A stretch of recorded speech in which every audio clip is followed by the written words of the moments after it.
BFM Business présente la grande interview, Edwige Chevrillon.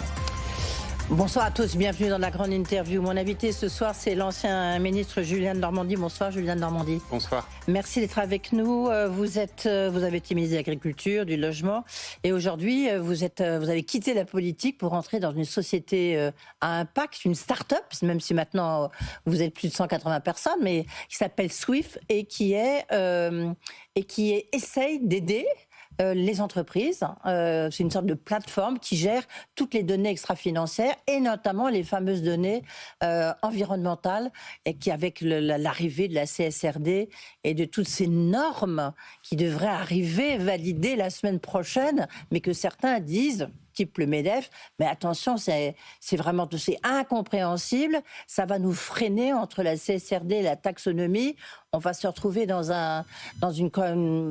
est en train de baisser les bras face à une compétitivité qui est en train de créer les Américains et les Chinois, que ce soit, et qui est en train de créer, absolument, oui. Et puis vous êtes aussi le conseiller chez Raise. Raise, c'est une société de gestion qu'on connaît bien ici, qui a été créée par Clara Guémard et Gonzague de Blinière. C'est une sorte de fonds d'investissement, mais à impact, c'est-à-dire qu'il reverse ce qu'il gagne en investissant dans des entreprises à une fondation que vous dirigez. Pour l'instant, je coche les cases, c'est ça ? C'est plus simple quand vous étiez ministre de l'Agriculture, au moins, oui. Non, mais j'ai fait le choix, il y a maintenant près de 3 ans, de quitter ces fonctions gouvernementales et ce monde politique. Et aujourd'hui, que ce soit dans cette fabuleuse entreprise Sweep, créée par Rachel Delacour, qu'on connaît bien sur BFM Business. Une personne assez incroyable, et je le dis sans flagornerie aucune, ou que ce soit au sein de ce fonds, cette société de gestion pionnière de la finance engagée qui est Raise. En fait, mes choix se sont tournés vers des projets et des projets à impact. D'ailleurs, les 2 entités sont des entreprises à mission. Ouais. Ce qui me permet de souligner l'importance des entreprises à mission. Je crois que c'est un statut dont on parle un peu moins aujourd'hui et qui, à mes yeux, est incroyablement important. Et surtout, par ces projets, je mesure à quel point il est possible d'avoir de l'impact dans le monde économique. On peut en avoir beaucoup dans le monde politique, mais on peut en avoir aussi énormément dans le monde économique. Vous croyez qu'on peut avoir beaucoup d'impact dans le monde politique lorsqu'on voit les situations dans lesquelles on se trouve ? Est-ce que lorsque vous observez ça, parce que vous avez dit ce monde politique, comme si maintenant il y avait une distance, il y avait presque un peu de, enfin, j'ose pas dire de mépris pour ça, de Julien Denormandie. Jamais. Non, mais quand même, vous avez dit ça avec, avec des mots, c'est quand même des mots forts. Est-ce que vous dites jamais, plus jamais ? Parce que chaque fois qu'on mentionne votre nom, on va dire il va être nommé Premier ministre, il va être nommé ministre de l'économie, il va être maintenant, la rumeur qui court, c'est que vous êtes nommé secrétaire général de l'Élysée à la place d'Alexis Kohler. Donc vous dites jamais, plus jamais. Je crois qu'il faut ne jamais être un obligé de la politique. Ça veut dire quoi ? Ça veut dire que si vous vous engagez en politique et que votre carrière n'est qu'une carrière politique, à ce moment-là, à la fin, vous faites des choses qui ne sont pas de bonnes choses. Vous êtes conduit par votre propre intérêt et pas du tout par des convictions de changement. Et donc, si vous êtes un obligé de la politique, vous sombrez dans une politique de l'opinion, à 2 doigts d'ailleurs du populisme. Et moi, je suis complètement contre ça. Je m'inscris dans une lignée qui se veut non obligée de la politique. Ça veut dire quoi ? Ça veut dire qu'il faut faire des expériences qui soient ces fonctions politiques, puis aller travailler dans d'autres sphères, qu'elles soient privées, qu'elles soient associatives. Est-ce qu'un jour, je referai de la politique dans plusieurs années ? Il ne faut jamais dire jamais. Pas tout de suite. Mais en tout cas, aujourd'hui, je veux aller au bout des projets entrepreneuriaux que j'ai menés. Je veux aussi avoir une liberté totale. Si un jour, je refais de la politique ou d'autres engagements publics, notamment associatifs, je pense qu'il faut vraiment avoir cette liberté de se dire si demain ça s'arrête, je peux aller faire d'autres choses. Moi, je suis contre celles et ceux qui disent, et c'est pourtant aujourd'hui communément admis, excusez-moi, je suis contre celles et ceux qui disent en fait on fait une carrière politique. Oui, mais à ce moment-là, vous êtes contre tous les politiques. Vous voyez, je veux dire, parce que vous regardez Gérald Darmanin, vous regardez, je les cite comme ça, Gabriel Attal, on peut tous les citer. Ils font leur carrière est politique. Oui, moi je ne suis pas dans cette voie-là. Et je le revendique. Ça ne veut pas dire que j'ai un mépris quelconque. Vous savez, moi j'ai beaucoup d'admiration pour ceux qui s'engagent. Aujourd'hui, il y a plein de personnes, qui viennent me voir en me disant tu devrais y retourner. Et souvent, je leur dis, mais vous, engagez-vous. Moi, j'ai fait une part de chemin. J'y ai consacré près de 20 ans de ma vie. Engagez-vous. C'est facile de critiquer les politiques et d'être assis confortablement dans son siège. J'ai énormément d'admiration pour ceux qui s'engagent en politique. Mais je dis juste, moi, ma vision de la politique, ça n'est pas une carrière. C'est des missions. D'ailleurs, ça n'est pas un métier. Qui partage votre vision aujourd'hui ? Ça n'est pas un métier, la politique. Je mettrais peut-être de côté les élus locaux. Où les élus locaux, vous vous donnez toute votre vie pour votre commune, avec différents mandats. Mais la politique au niveau national, pour moi, ça ne doit jamais être une carrière de vie. Ça doit être des fonctions que vous assumez et vous devez rester libre face à la politique. Mais c'est assez simple à comprendre. Si vous ne faites pas ça, quel est votre positionnement ? Oui, mais c'est attendez, de vous dire, ça n'existe pas, Julien Normandie. Enfin, je veux dire, une preuve. Si, ça existe. Oui, enfin, voilà, vous êtes vous êtes un ovni, mais vous êtes un ovni dans le monde politique français. Et je ne suis pas le seul. Mais qui d'autre ? Mais vous avez des personnes qui ont arrêté la politique et qui n'excluent pas un jour ou même l'autre, le président de la République, dont vous êtes très proche, c'est un secret pour personne, Emmanuel Macron, il consacre sa vie à la politique. Certes, il a été 2 ans chez Rothschild, on lui reproche suffisamment. Enfin, c'était une toute petite parenthèse. Il l'a toujours dit. D'ailleurs, il a employé ce terme de jamais être un obligé de la politique. Le macronisme, on s'est créé là-dessus.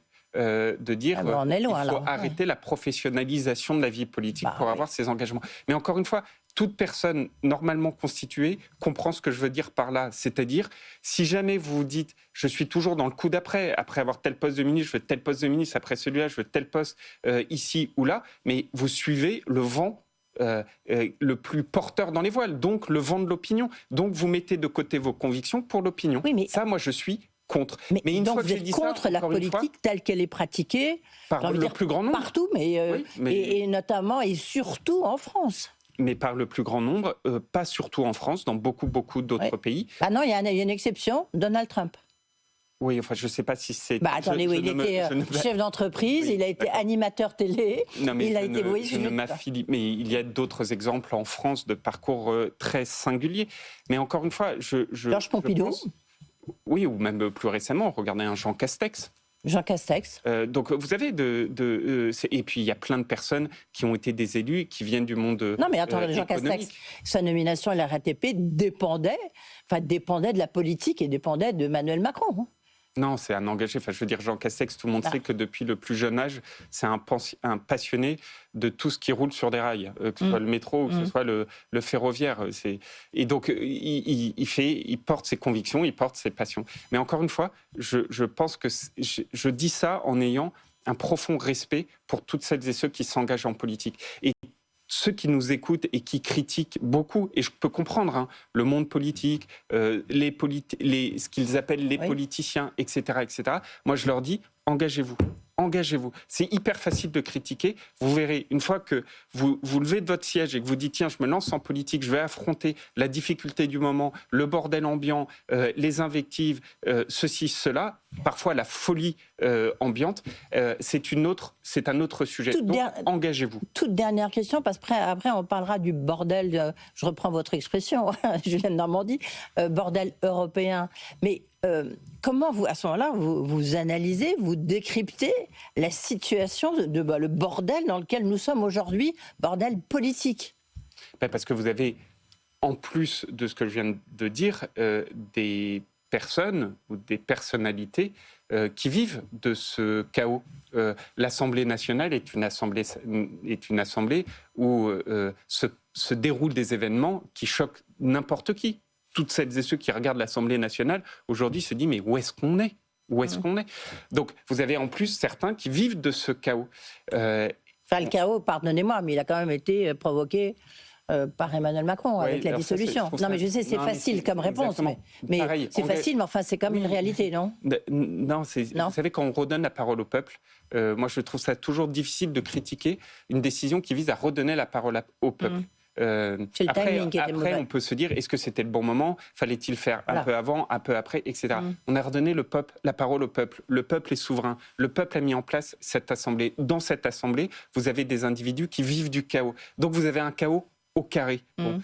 Qu'est-ce qu'on fait face à ça ? On doit se retrousser les manches, essayer de trouver des compromis, faire avancer les dossiers autant que faire se peut. Mais encore une fois, la politique, c'est noble, c'est beau. Moi, j'ai énormément d'admiration pour celles et ceux qui se lèvent le matin, qui se disent « Tiens, je vais aider mon pays ». Faisons-le. Celles et ceux qui critiquent, je leur dis « engagez-vous. Voilà. Engagez-vous, qu'il disait. Julien Normandie, on va revenir. Parce que le bordel, là, on vient de parler de la politique en France. Au niveau européen, c'est guère mieux. Certes, on essaie de trouver une réponse. Enfin, ils sont en train d'essayer de trouver une réponse, nos gouvernants, en ce moment même, par rapport aux provocations américaines, notamment sur l'Ukraine. Mais il y a aussi le côté bureaucratie, technocratie de l'Europe, qui est pointé du doigt. Alors, évidemment, par les Elon Musk, par les Trumpistes, mais aussi par le MEDEF et d'autres, notamment à propos de ce qui vous concerne, du Green Deal et de ces normes qui s'appellent CSRD, taxonomie, qui doivent pourtant, c'est la semaine prochaine, ça sera le 26 février, donc un nouveau texte du Green Deal, une nouvelle directive devrait arriver. Et certains disent il faut absolument la simplifier. Alors, avant de rentrer dans le détail, expliquez-nous en 2 mots cette CSRD. Alors, c'est un projet. Et normalement, d'abord, il faudrait commencer par quelle est la signification, le projet politique qui est derrière. Le projet, la vision, c'est de dire, demain, les normes extra-financières, donc l'ESG, l'environnement, le social, la gouvernance, doivent, ces normes extra-financières, devenir aussi importantes que les normes financières. Il y a quelques décennies maintenant, on a établi des normes, les normes comptables financières. Aujourd'hui, l'enjeu, c'est d'établir les normes comptables extra-financières. Et la CSRD et cette réglementation européenne, qui la première, va loin dans l'établissement de ces normes comptables extra-financières. Oui, parce que pour l'instant, ça part dans tous les sens. Voilà. Tout le monde peut dire, moi, se donner un label vert, ce qui n'est pas le cas. Le but, justement, c'est de parler un langage commun. Voilà. Et parler un langage commun, ça veut dire quoi? Ça veut dire exactement ce qu'on a fait sur le financier. On se met d'accord sur quels sont les critères, les indicateurs que chaque entreprise, en transparence, doit publier. Et c'est ça la CSRD.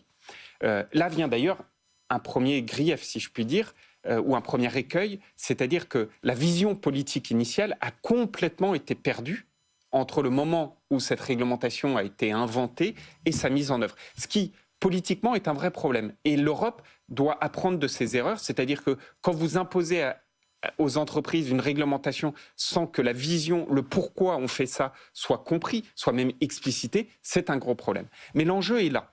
Faire des données extra-financières leur permettre d'avoir la même puissance que les données financières. Jusqu'à là, je pense que personne, absolument personne, ne peut aller à l'encontre de cela. Dire qu'aujourd'hui, au XXIe siècle, l'extra-financier doit avoir un poids aussi important que le financier, personne ne peut aller à l'encontre de ça. D'accord, mais Julien Normandie, je vais vous citer, parce que certains disent qu'il faut le tuer, ce Green Deal. Patrick Martin, président du MEDEF, qui lui-même, d'important, c'est un chef d'entreprise, c'est une grosse ETI, c'est pas une grande entreprise, parce que justement, il y a des limites. Lui, il dit l'Union européenne doit faire preuve de plus de pragmatisme. Il dit les dispositifs, donc CSRD, CS3D, taxonomie, ils empoisonnent la vie des entreprises. Et alors là, qu'est-ce que vous lui répondez? Là, on arrive au sujet du moment. C'est-à-dire que moi, je fais partie de ceux... vous savez, c'est Pisani, Edgar Pisani, qui avait sa magnifique phrase. Il disait que la politique, c'est 3 choses. Une vision, des outils et le quotidien. La mauvaise politique, c'est les outils. La bonne politique, c'est celle qui repose sur une vision et qui se soucie du quotidien. On est en plein dedans. Là, tout ce que vous avez mentionné, c'est que des outils. Des règlements ici, des textes là. Oui, mais enfin, du coup, ça tue. Voilà. Oui. Et moi, ce que je dis, c'est que d'abord, il faut asséner une vision. La vision, c'est le poids. Ensuite, je passe au quotidien. Quel est le problème aujourd'hui de ces réglementations? C'est que je prends la CSRD, c'est des centaines et centaines, je dis bien des centaines et centaines, c'est 700, je crois. Le maximum pouvant être 1160 indicateurs. Alors, c'est jamais 1160. Comment peut-on inventer? Mais c'est des centaines et des centaines d'indicateurs qui sont demandés. C'est fou. Alors, est-ce qu'on peut simplifier? À l'évidence, oui. À l'évidence, oui. On peut simplifier. Ouais. On peut demander moins d'indicateurs. On peut augmenter les seuils d'éligibilité à cette réglementation. Évidemment, on peut. Aujourd'hui, chez Sweep, on accompagne plusieurs dizaines d'entreprises, grandes ou moins grandes, sur le chemin de la CSRD, et ça se passe admirablement bien. Alors, expliquez-nous justement, qu'est-ce que vous faites chez Sweep là-dessus? Eh bien, on vient dans une entreprise... Donc, vous êtes une plateforme. On est une plateforme de management des données. Et donc, on vient, exactement comme aujourd'hui cela se passe pour le financier, on vient recueillir les données d'activité, Ces données d'activité, grâce à la plateforme, on les transforme soit en des données carbone, soit dans des données environnementales, sur l'eau, les déchets, etc., etc., ou dans des données sociales, qu'elles soient quantitatives ou qualitatives. Et grâce à la plateforme, toutes ces données qu'on sera allé recueillir, qu'on aura transformées, on vient les mettre dans les cases demandées par le cadre réglementaire de la CSRD, mais on le fait aujourd'hui sur plein d'autres cadres. Oui, parce que par exemple, sur un produit, l'entreprise, elle doit dire, avec quel type de composant le produit a été créé, exactement. Comment il va être industrialisé, comment il va arriver. Enfin, donc, les cheminements sont remplis d'indicateurs. Exactement. Et donc, nous, on rend la CSRD heureuse, si je puis dire. Et grâce à cette data management platform qui est Sweep, on va faire en sorte que les entreprises ne repartent que sur la vision, c'est-à-dire qu'est-ce que cela m'apporte à moi, entreprise, de bien connaître mes données extra-financières. Comment moi, je peux adapter mon business model pour faire en sorte que j'ai moins d'impacts environnementaux, moins d'émissions carbone, utilisant de nouvelles sources d'énergie, modifiant, mais c'est très important, mes politiques d'achat. On a aujourd'hui un gros travail, par exemple, avec la SNCF. Oui, parce que vous avez des très gros clients, TF1, SNCF, j'ai vu... L'Oréal, Bouygues, etc. Et en France et à l'étranger, et on voit à quel point on apporte de la valeur aux entreprises. Mais une fois que j'ai dit ça, mon message, c'est de dire on peut simplifier la CSRD, on peut faire moins d'indicateurs, on peut augmenter les seuils. C'est ce qui va se passer, là, vous avez des informations. Oui. C'est une certitude. Oui. Mais aujourd'hui, moi, ce qui m'inquiète, c'est quand j'entends ici ou là certains, du monde économique ou du monde politique, les deux confondus, qui disent jetons le bébé avec l'eau du bain. Ouais. Ça veut dire quoi? Ça veut dire revenons complètement sur ces réglementations. Moi, je pense qu'il faut préserver les principes. Il ne faut pas tuer le Green Deal, c'est ça que vous dites. Il faut réserver consacrer les principes fondateurs. Je vous en donne un. Oui. C'est cette réglementation, elle est extraterritoriale. Ça veut dire quoi? Ça veut dire que si moi je suis une entreprise européenne, je dois renseigner l'impact environnemental de mes sous-traitants.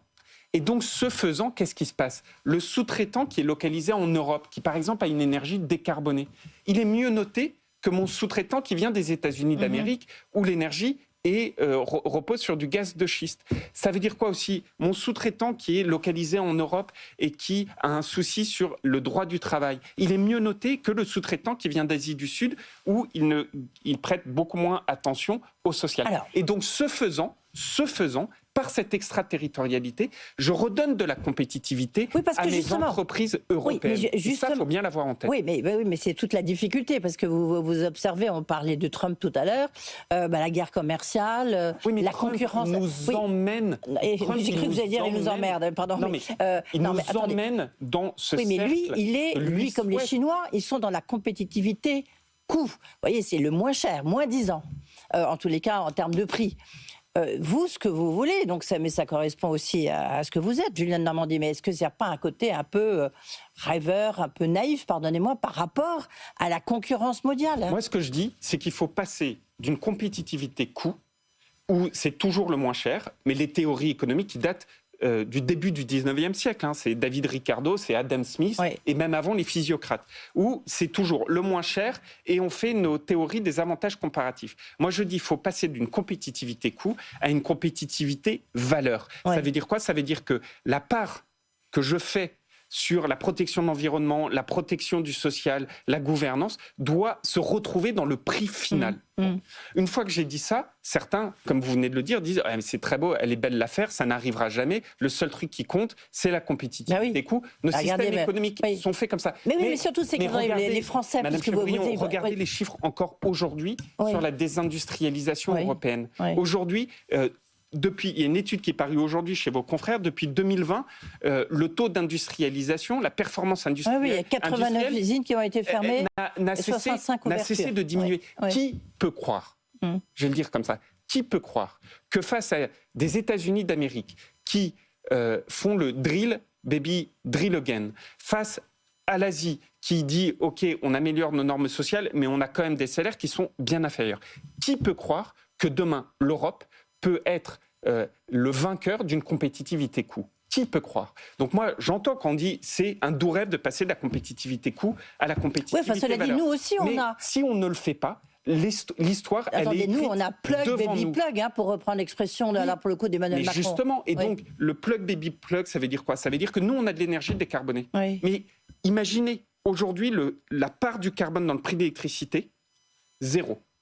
Vous avez une électricité carbonée, une électricité décarbonée. Oui. Le fait qu'elle soit carbonée ou décarbonée, c'est nullement pris en compte dans le coût. Nullement. Ouais. C'est parfois même plus cher de faire du décarboné que du Ah oui, carboné. la preuve, le Et donc- nucléaire est plus cher que le GNL. Et Oui. donc aujourd'hui, qu'est-ce qui se passe? Les entreprises européennes délocalisent Oui. aux États-Unis d'Amérique Oui, pour faire d'accord. des industries là-bas. Oui. Qu'est-ce qu'on fait face à ça? On se dit, le problème, c'est que c'est une compétitivité coût, donc on va tout déréguler au niveau européen en espérant que moins d'administration au niveau européen va permettre de faire chuter nos coûts. Oui, il faut simplifier. Oui, il faut moins de règles. Oui, trop de règles, tu de règles. Mais même si vous faites ça, qu'est-ce qui va se passer? Les États-Unis, ils joueront encore plus sur des choses, des moyens de production qui vont à l'encontre de l'environnement. Ils baisseront leurs coûts de production et on sera toujours perdant. La seule solution, si demain on arrive dans l'énergie à mettre dans le prix une part du carbone, mais vous retrouvez une compétitivité du jour au lendemain. Alors ça a un effet. Ce qui fait que les politiques ou les chefs d'entreprise n'aiment pas. Ils n'osent pas. Ouais. C'est un effet inflationniste. Bah oui. Ça a un effet inflationniste. Mais comment on fait face à ça? Est-ce qu'on se dit on doit préserver notre outil industriel grâce à la compétitivité valeur et assumer un effet inflationniste? Ou est-ce qu'on se dit on rentre les deux mains, les deux pieds, tout son corps dans le cercle demandé par Donald Trump ou par l'Asie et là, à la fin, on est perdant? Ok, Moi, mais alors, je attendez, moi j'ai préfère une la première question, solution. pardon, mais j'ai une question pour l'ancien ministre de l'Agriculture. Vous voyez bien qu'il y a une question de pouvoir d'achat. On en parle à longueur de journée. Je recevais Dominique Schelcher, le patron de Coopérative U, encore la semaine dernière. Il y a une question de pouvoir d'achat. Qu'est-ce que demandent les Français? C'est d'avoir des produits qui coûtent de moins en moins cher. Donc pour l'agriculture, je veux dire, ça, pour le coup, on n'aura plus d'agriculture. Mais au contraire, je prenais l'exemple de l'énergie. Ce que j'ai vécu au niveau agricole est exactement la même chose. C'est pour ça qu'on a passé la loi Egalim 2 que je portais. Et qu'est-ce qui se passe au niveau agricole? Qu'est-ce qui se passe? Pas respecté. Aujourd'hui, au niveau agricole, ce qu'on voit, c'est on est abreuvé de produits qui viennent de l'étranger, utilisant des pratiques qui détruisent l'environnement. Et aujourd'hui, nous, nos producteurs, qui essayent de faire beaucoup mieux que la compétition internationale, voient leurs produits sur les étals des supermarchés en concurrence directe. Or, il n'y a rien qui ressemble plus à un blanc de poulet qu'un autre blanc de poulet, à une salade, une autre salade. Et donc, à la fin des fins, si la prise en compte, ce que les économistes appellent des externalités positives ou négatives, n'est pas faite, vous êtes sûr qu'on n'y arrive pas. C'est pour ça que quand j'étais ministre, à l'encontre de la Commission européenne et de bien des économistes, j'avais plaidé à fond pour les clauses miroirs. Dire on arrête d'importer ce que ne peut pas produire nous. C'est un effet inflationniste. Mais j'avais dit à la même moment, ceux qui essayent d'expliquer à longueur de plateau que le pouvoir d'achat des Français va être financé par le compte des résultats des agriculteurs, c'est folie. Ça conduit à la fin de nos modèles agricoles. Donc qu'est-ce qu'il faut faire? Il faut assumer cette valeur. Il faut avoir des politiques sociales face à l'effet inflationniste. Mais il faut avoir le courage de le dire. Et puis il y a un dernier acteur. Ce sont les financiers. Je le vois chez Sweet parce qu'on accompagne les financiers. Et je le vois chez Raise où on fait de la finance autrement. Quand les financiers, les LP notamment, prennent en compte cette valeur et pas que le TRI, expliquez-nous justement. À ce moment-là, on peut avancer aussi. Expliquez-nous justement ce que vous faites avec Raise. Raise, encore une fois, c'est une société d'investissement. Exactement. À impact. Alors, c'est un peu contradictoire avec la finance. Mais expliquez-nous ce que vous faites. Vous voyez, dans votre phrase, c'est magnifique, parce qu'une société à impact dans la finance, ce serait contradictoire. Moi, je ne pense pas. Ou en tout cas, si ce que vous venez de dire, on le laisse passer, c'est la fin de tout. Il y a la fameuse tyrannie des temps de McCartney. Oui, aujourd'hui, le capitalisme est chronophobe. Vous savez, cette phrase... François Hollande, la finance, c'est la limite. Alors moi, j'ai écrit une tribune il y a 2 ans en disant « Et si la finance était notre amie ?» Je pense que ce que Raise porte, et il y a d'autres sociétés de gestion, entreprises à mission, permet justement de réconcilier la finance avec la valeur. Mais aujourd'hui, si le monde financier ne se dit pas « Il faut faire les choses autrement », chez Raise, nous, 50% du caride est reversé à de la philanthropie. Donc, Aride, c'est ce que perçoient en fait les gestionnaires. Exactement. Voilà. On a des fonds à impact en se disant comment on améliore, grâce à nos projets, comment on améliore qui du changement climatique, qui de la biodiversité. Oui, mais ça, pardonnez-moi, mais on arrive à le faire. vous avez un fonds Raise. Mais si vous demandez ça à Warren Buffett ou à son fils, je veux dire, il va vous regarder en disant attendez, c'est qui là? Il est formidable, ce garçon, mais bon, il rêve. Mais encore une fois, on peut se dire que tout ça est un doux rêve. La réalité, c'est qu'un doux rêve qui est porté par des acteurs aujourd'hui en place, ça n'est plus un rêve. C'est une réalité qu'il faut multiplier. Démultiplier et démultiplier. Premier point. Et deuxième point, on peut se dire que changer un certain nombre de règles ne relève que du rêve, que de l'utopie. Vous savez, moi, je me suis beaucoup posé la question entre deux auteurs. Lampedusa, Tout change pour que rien ne change, et qui est plutôt ce en quoi je crois, c'est-à-dire une forme de progressisme. Il faut tout changer, mais pour qu'on garde une forme de linéarité. Ou René Dumont, L'utopie ou la mort. Je pense qu'aujourd'hui, il nous faut inventer une forme d'utopie raisonnable ou de raison utopique. Mais si on se complaît tous à se dire il ne faut rien changer, la valeur n'est rien, à ce moment-là, on arrive à une impasse. Pour moi, l'Europe, elle a deux objectifs aujourd'hui. Le premier, donc elle fait fausse route pour l'instant, l'Europe. Pour moi, l'Europe, elle doit avoir un projet politique sur deux piliers. Le premier, c'est le marché commun.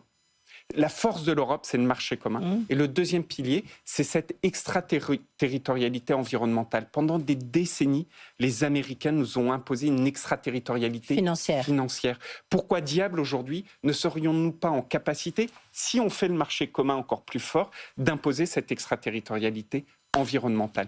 Et oui, ça a des impacts. Ça a des impacts sur nos modèles d'inflation, de financement, de TRI, etc., etc. Oui, ça nécessite des changements. Mais c'est ce qui peut faire qu'on ait un marché particulier. Enfin, on a un marché qui trouverait sa place parce qu'après tout, on a le plus grand marché du monde. Exactement. Et aujourd'hui, même devant les Américains, si on arrive à s'unifier. Mais imaginez ce marché européen qui est quand même 2 fois supérieur au marché américain. Oui, bien sûr. Qui assène, nous, on est un marché commun où la valeur est tout. Et le monde, la préparation du monde du futur. Exactement. Voilà. Et on a des économistes qui disent, effectivement, Ricardo Smith, c'était bon un temps, mais il faut passer à autre chose. On a des financiers, des LP qui se disent, oui, démultiplions les initiatives comme Raise. On a des startups comme Sweep, où on accompagne de plus en plus d'entreprises dans leur voie de décarbonation. Avec nos partenaires de Capgemini, chez Sweep, on a fait une étude incroyable. On a questionné 500 entreprises. Aux États-Unis, en Angleterre, en Allemagne et en France. 500. 7 sur 10, je dis bien 7 sur 10, disent d'elles-mêmes, si on n'a pas, nous, des changements significatifs, notre durabilité dans un monde avec un tel niveau de carbone n'est plus assurée. 7 sur 10. Donc la prise de conscience est là, mais c'est toujours la même chose. Entre prise de conscience et on fait le pas, c'est difficile. Vous pensez de la semaine prochaine que la balance, elle va être de quel côté? De votre côté ou de la côté objectivement, je pense que... Alors, j'ai cru comprendre qu'il pouvait décaler un peu de quelques jours. Mais j'espère une chose, c'est qu'il simplifie en réduisant les indicateurs et en augmentant les seuils, mais qui garde les principes fondateurs, c'est-à-dire l'extraterritorialité, c'est-à-dire l'auditabilité, la transparence. Si on veut parler un langage commun, et la double matérialité, il faut qu'il soit transparent. Et le dernier, c'est la double matérialité, c'est-à-dire l'impact que l'environnement a sur mon PNL, sur moi, entreprise, et l'impact que moi, entreprise, j'ai sur l'environnement. Merci beaucoup, Julien Normandie, en tous les cas, d'avoir été avec nous, c'est très intéressant. Et merci de parler de ces sujets, parce que parfois, les gens considèrent que c'est trop compliqué, qu'il faut mieux ne pas en parler. Mais derrière tous ces acronymes... Mais il faut comprendre l'enjeu. Exactement, se joue quelque chose de phénoménal. Donc, un grand merci à vous de consacrer du temps à ce sujet. Merci beaucoup. Et pour ceux qui veulent se renseigner, donc Sweep, SWEEP.net, voilà, qui peuvent voir qu'il y a déjà énormément d'entreprises et des grands noms qui font ça. Il y a des centaines et des centaines d'entreprises qui ont pris ce chemin. Accompagnons-les. Et il est toujours plus facile de détruire que de construire. Merci. Merci Julien Normandie. Merci d'avoir été avec nous. Tout de suite, vous retrouvez Guillaume Paul et ses experts. La grande interview sur BFM Business.